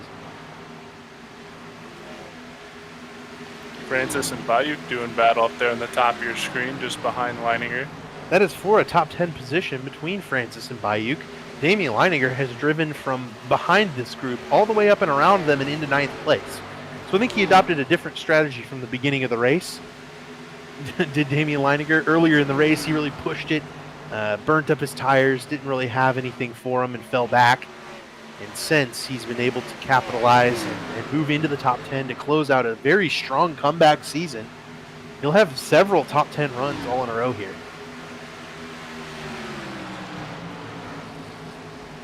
Adam's going to have to go around right here. Going to put him a lap down. For Chris Wright, lap 2, this race was over, and Ryan Lutz's biggest threat for the championship was all of a sudden out of the race. Really took the drama out of this one early in terms of whether or not Ryan Lutz was going to win the championship. 5 to go, and it's all Josh Adams. He's pulled out by another half a second on Ryan Lutz. And David, we know Lutz is an aggressive driver. He likes to win, but you think he's just going to ride out these last 5 laps now? 2.5 seconds back, I would wager he's already started to ride, started to think about the champagne, what he's going to do after the race. Celebration for it, everything he can to think about not winning this race, because we know Ryan Lutz, we know one of his things that he wanted to do this week was take home the victory, and he's not going to be able to do that, you know, barring a caution here, which, as we've said, not impossible. Damian Leininger just flew around Cameron Rich. Thomas Sherman just went around Tate Lytle, so positions still being exchanged as we close in on the end of the ERSCA season.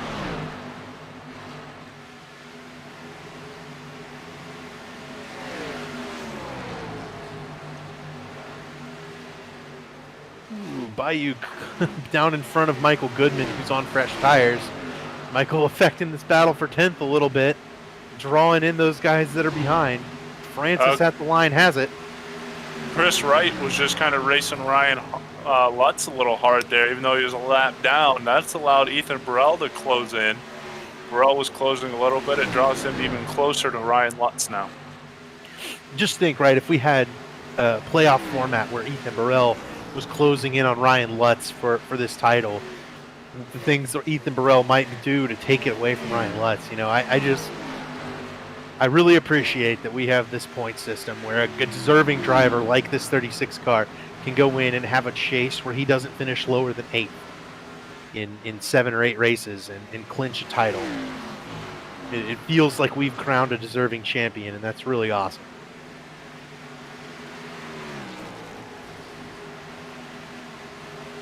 One more lap in the season. Josh Adams is going to come around and get the white flag. Will be 1 lap to go for Adams, who was very confident in his interview with Emily earlier. He said he thought he had the winning car, and he's gone out and proven it here in the second half of this race. We're going to finish the season with a 1 caution finale. As Josh Adams will come through 3 and 4 for the final time here in 2021.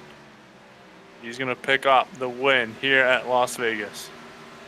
And as Adams crosses the line to take the win, the other story is that Ryan Lutz will cross the line and pick up a championship in the 36 car. That's your champion. Ethan Burrell comes home in 3rd. What a drive for Josh Adams, Ethan Burrell, Ryan Lutz. How about Hank Steinmiller finishing up there as well? Steinmiller 4th. Thomas Sherman closes it out with the top 5. That likely locks him in as the best of the rest driver to finish 13th in points. Ooh, Tate bounced off of Lutz trying to give him a congratulations and spun. Leininger gives Lutz a congratulations. He drove to 7th. A great run for him. They were all behind this guy, though. Josh Adams absolutely dominates, and Ryan Lutz clinches the title.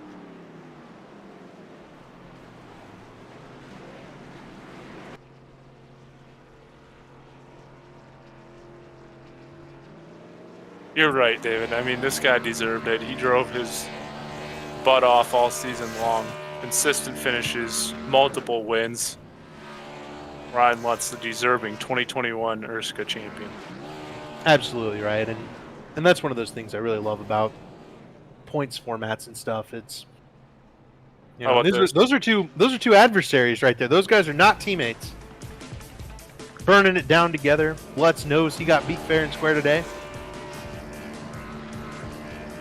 But a dominating performance by Josh Adams today. No one was stopping that 95 car. You know, we were thinking maybe on lap 10 of this race that Adams and Lutz would have something for each other. That was not the case, man. Adams had Lutz covered the whole night, and that's really impressive to have a guy who's this consistent that covered.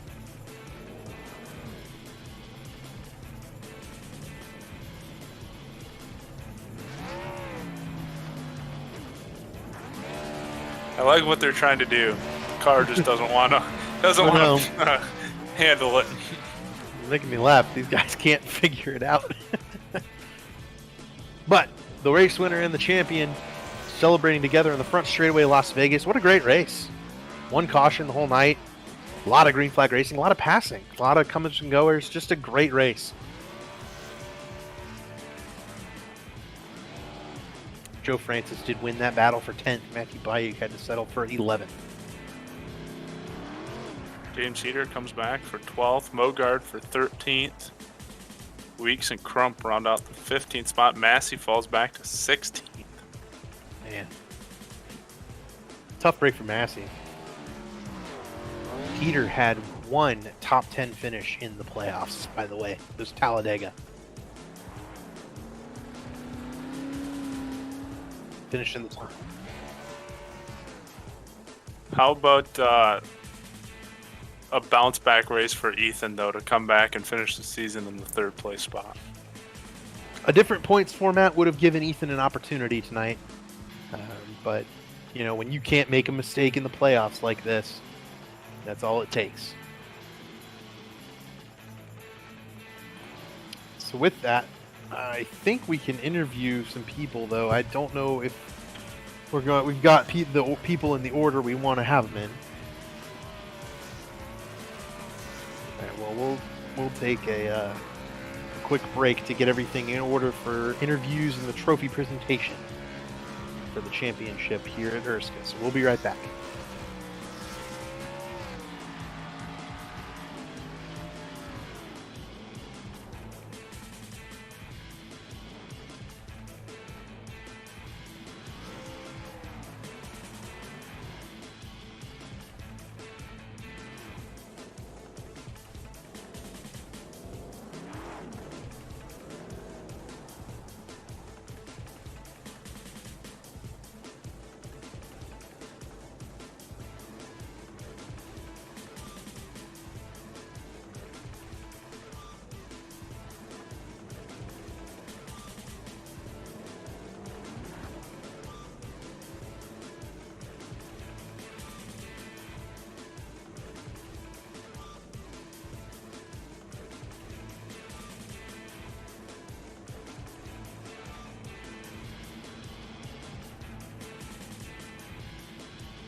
Welcome back. Right.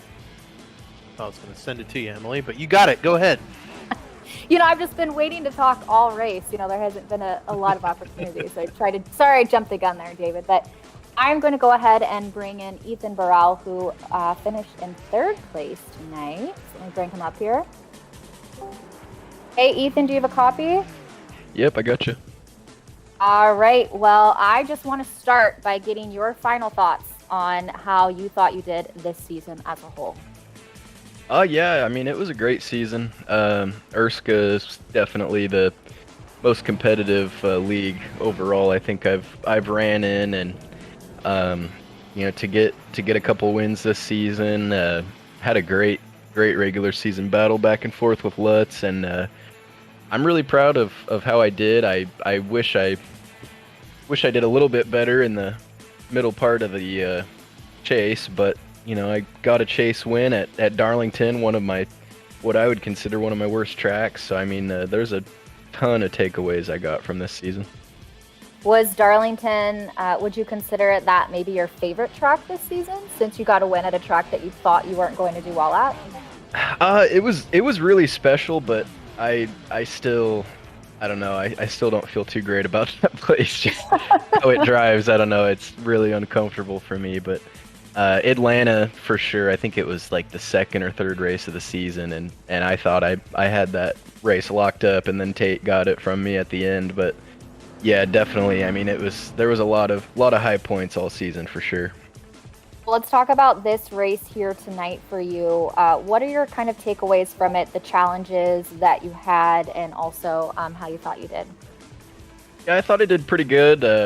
I qualified decent, just inside the top 10, and I made a couple quick passes there at the start of the race, but after that I couldn't really move.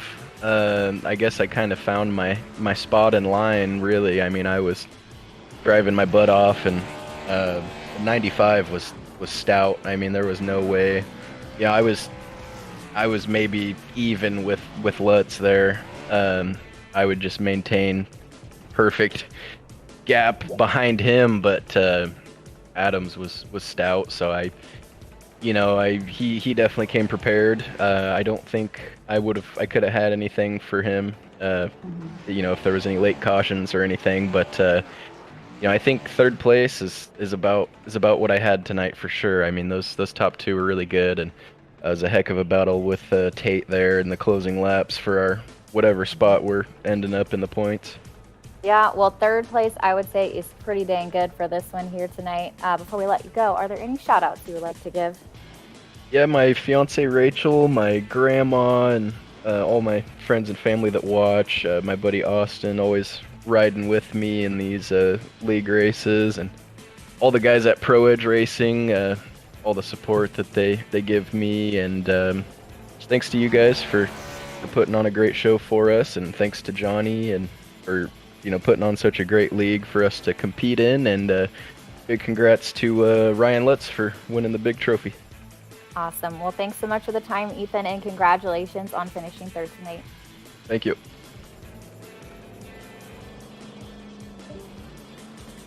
All right, with that, I want to see if we can pull in Josh Adams. I don't see him in our in our waiting room. I'm going to see if I can pull him in. And also, guys, Dave and Dom, if you want to jump in and ask any questions, I mean, especially since this is our last one, please feel free to do so. I'm going to see if I can pull in Josh. See if it'll allow me to drag him in.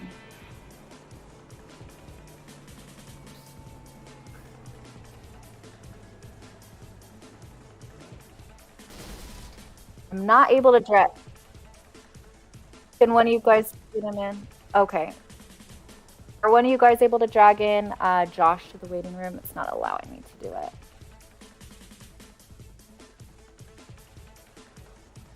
I got it. Thank you. Perfect. Okay, I'm going to go ahead. Oh, hey, Josh, do you have a copy? I do. Hi. So when I talked to you in the middle of the race, you told me that you were going to win this thing. So I just want to ask how you were able to be so dominant here and close this one out. Yeah, I'm not sure. I mean, I was able to jump out front and run fast lap times and save my tires. So, when you can do that, it'd be pretty hard to beat. And what was your strategy coming into this one? Well, I didn't think I was going to qualify as good as I did. I mean, I was just going to try and win the race. Like, I wasn't racing for the championship or anything. So just, try and finish as good as I could. And once I got the lead there early and started pulling away, I'm like, yeah, I think I've got something, and just had to keep it in one piece. Did you kind of know that it was going to be you and Ryan Lutz all race? Is that something that maybe a scenario that you thought was probably going to happen here? Oh yeah. If you're gonna win one of these things, you're gonna have to go through the 36. So I'm glad to be able to beat him. And just kind of your final thoughts, since this is our last race here, on how you thought you did this season as a whole, and just kind of your thoughts on the whole season of ERSCA. Yeah, I mean, the season was great. I had a lot of ups and downs. We made the chase, so that's good, but didn't really do anything in it until this race. It's kind of upsetting, but there's a lot of good guys in here, and there's a lot of guys that ran perfect, like 5 out of 7. Let's ran perfect 7 out of 7. So that's hard to beat. I'm just glad I was able to finish, I think, top 8. Won something again that's not Daytona or Talladega. So I've been waiting to do that for a long time. So what goals do you have then, maybe for next season? Where do you want to be? We're trying to make the chase again, and just win a couple of races. That's what you got to do. Win early. Be consistent early. Make sure you make it in. What was your favorite track this season? This one. This was a lot of fun. Awesome. I love that. Well, before we let you go, are there any shout outs you would like to give? Oh yeah, my whole team. You know, Revens Racing Motorsports. We had Nick and Chris in the championship battle with me. I think they came into this race second and third. It didn't quite work out for them, in this race, but we all worked really hard. Colin and Brandon Scott, they were rookies this season. They did a pretty good job. You guys for the broadcast. Carlos stepping in and giving us a great on-screen product is really awesome. So just everybody in general, Johnny, for putting on the league. We've got something good. Yeah. All right. Well, Josh, thanks so much for the time, and congratulations on winning this one tonight. Thank you.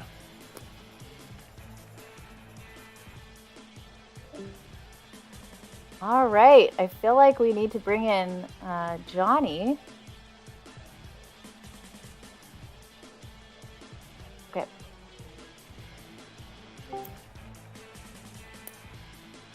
Hey, Johnny, do you have a copy?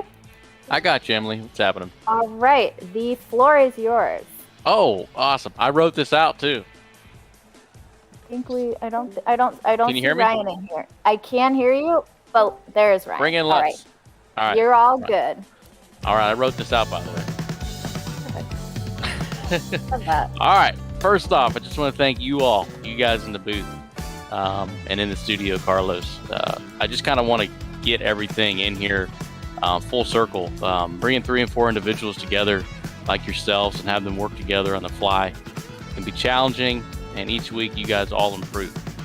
David and Dom, you two in the booth, you became more comfortable with each other, and the broadcasts were enjoyable each and every week. Emily, for coming in here and being a sponge, learning the lingo, racing in general, with not a lot of experience in it. And we hope ERSCA can be a small building block into the future of your career as well. Carlos, we've worked together for many years in the past. You came in clutch when we were really in a tight spot. 3YTV is as good as it gets, and definitely hope ERSCA and 3YTV continue to work together in the future. So just thanks everybody involved in that broadcast. And Lutz, man, now how about that champion? Before this year, this guy had a bad rap, written off in most cases, but in my opinion, joining ERSCA changed all that. This guy was having fun again, and I'm sure he can attest to that. For 22 weeks, he was the ultimate pro, on and off the track, no drama, no fights, just business, with multiple wins and battling for a lot more wins that turned into top 5s and top 10s. This season had all-stars from many different leagues join up and made ERSCA, in my opinion, the toughest stock car league out there. Our series rewards consistency, and this guy did it each and every week. The 2021 ERSCA Belly Up Sports Series was one to remember. So on behalf of ERSCA, myself, Mike Brown, Belly Up Sports, and the Harpoon Design Chase Championship, I'd like to present Ryan Lutz with the 2021 championship. Congrats, man, and Emily, you can take it over. Thanks, everybody. Thank you, man. Appreciate it. No problem, Mike. Awesome. Well, hey, Ryan, congratulations, first of all. Just want to ask, what do you think was the key to your success throughout this chase race? Through this one particularly? Just through the whole run, through the races in the chase. Oh, really just be there at the end, not cause enemies, not get into drama, just do us, and every week just be smart, don't piss anyone off, and just run. If you got a 5th place car, finish 5th. If you got a 7th place car, finish 7th. And that was really the motto on the chase coming in. I knew we'd be good. I was excited for the chase. There was a lot of racetracks that I loved on the chase schedule, and really just be smart, put races together, and just be fast, and just hit your marks and be patient. That's really what I focused on every week. I want to talk to you a little bit about your confidence, because I feel like you're a driver that just drives with a lot of confidence. Is also a person that just approaches it with a lot of confidence. Did you ever feel like you were not going to win this thing, or was that not even a thought when the chase started? I knew we would have the speed to do it. It's just using your brain to do it. And ERSCA's it made me mature as a person, in my opinion. It was a rough year in other leagues for me this year, and we got down pretty hard on myself, and we were tearing cars up even in ERSCA before the chase, and I don't know what it was, May or June, like in that area. We were really down on myself because we didn't have anything going right. It seemed like even in life, and everything turned around. And, you know, I had a great girlfriend that supported me through it, even with everything that went on. And you know, I knew we'd be really good in the chase, and just had to go in there with the mindset of just running up front every week, and hopefully it plays out. And that's what we did. Johnny mentioned that he felt like this season that you started having fun again in racing. How would you say that ERSCA allowed you to do that? Well, it's ran by an awesome person. Johnny's awesome.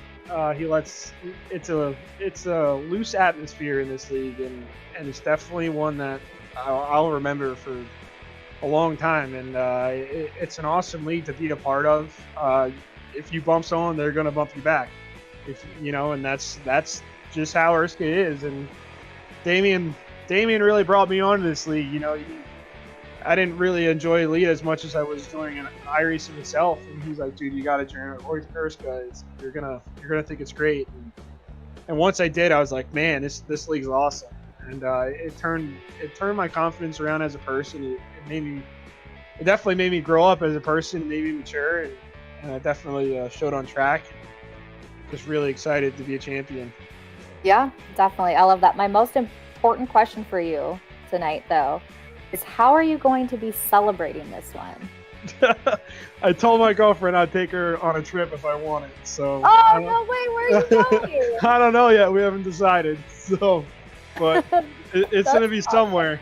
So I wasn't thinking when I told her that, but we're gonna do something together.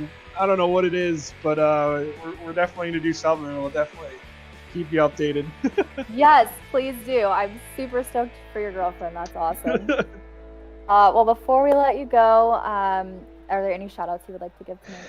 Yeah, just you, Emily, Dom, David, Carlos. Your broadcasters are the best in the business, in my opinion. It's really professional, and it's awesome ran. Everyone at Belly Up Sports, Johnny Thomas puts on an awesome league. It's the best product out there on iRacing, in my opinion. I've been through a lot of leagues this year. We've had a lot of hardships, and we've had a lot of frustrated nights and sleepless nights. I know it's just a video game, but that stuff affects you the next day. And there's a lot of rough nights this year. And I wouldn't be here without Damien Laniger. He's my best friend, and you know he was the reason I came on here. The Baffler podcast, Natural Designs, everyone at Apex Sim Racing. This is me and Damien's second championship together, so it's pretty cool that we can do it in multiple leagues. Just everyone at Apex, Hank, Dylan, Goodman, Miss Goodies. Fody helped us out tonight on the box. We didn't have enough speed to run with Josh there, but we were good enough for second. That's just what we needed to do. We won the stage, led a bunch of laps, qualified up front, and just did what we needed to do there. There's everyone in ERSCA. It's all the off tracks, all the officials that go into it, just everything. Now that the season's over, we got to get Johnny to make a video, because that was the only reason why I joined this league. No, but there's everyone that puts time into it. It's awesome. My girlfriend, she's been a big supporter of mine. She turned my mindset around halfway through the season to go get the job done, and that's what we did. And hopefully we can go back to back. Awesome. Well, Ryan, thanks so much for the time tonight. Have a great vacation wherever you decide to go, and congratulations on winning the championship. Thank you so much, guys. It means a lot.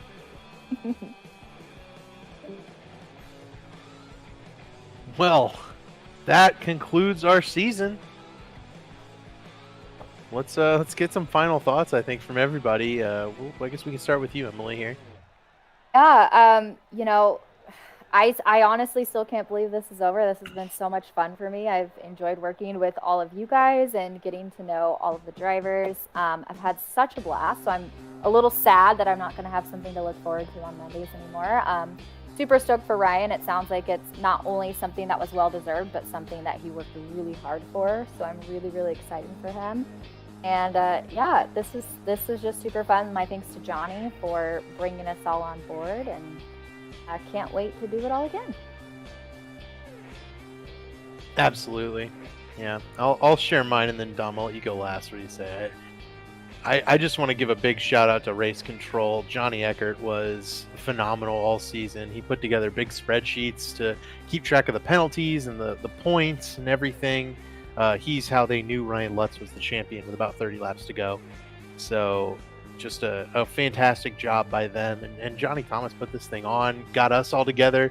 I feel like we were able to put on a good show for everybody and hopefully cover this season really well. I think it's been a fun season, and I can't wait for next year.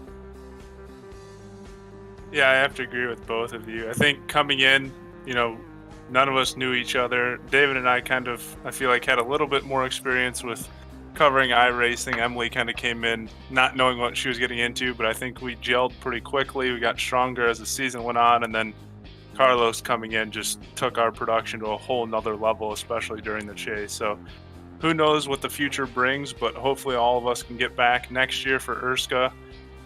Got to thank Johnny for bringing us in here, as Emily and David said, and it's been a fun season. It's crazy that it's over with, but got to give a big shout out to Ryan Lutz. Congrats on the championship, well deserved. And with that, I'd like also to thank Carlos for coming in and really putting together some amazing broadcasts. Carlos, you did an amazing job all season, and we're really lucky we had you there for the chase. I think it really brought a new aspect to these broadcasts, having that dedicated producer. You were amazing. So with that, I am David Westergreen. Oh, we have one more thing. What's the one more thing? The results. You're right. We do have to go through the results one quick time here. Josh Adams, Ryan Lutz, Ethan Burrell, Hank Steinmiller, Thomas Sherman, the top 5 tonight. Tate Lytle falls to 6th after that late contact at the wall. Damian Leininger comes up to 7th. Scott 8th. Cameron Rich 9th. And Joe Francis rounds out the top 10. Bayou, Keeter, 11th and 12th. Mogard, Weeks, Crump round out your top 15. Massey, Johnny Thomas, Colin Fambro, Dallas Myhan, Z. Sean Dura comes back for a 20th place finish. Josh Robin, Harrison Talon, Kyle Hanshaw, Casey Hatch, Josh Clark, Richard Lafferty, Brandon Key, Dylan Thomas through the 28th position. Then all those guys who got in wrecks or had damage on their cars. Nick and Delicato's back here. Michael Goodman, Personet, and Campbell round out the field. We had a blast. It was a great season. These guys drove their butts off all year. And with that, I'm David Westergreen. For Dom Santina, Emily Harlan, Carlos Acosta, 3 Wide TV, Belly Up Sports for the ERSCA series. Good night, everybody.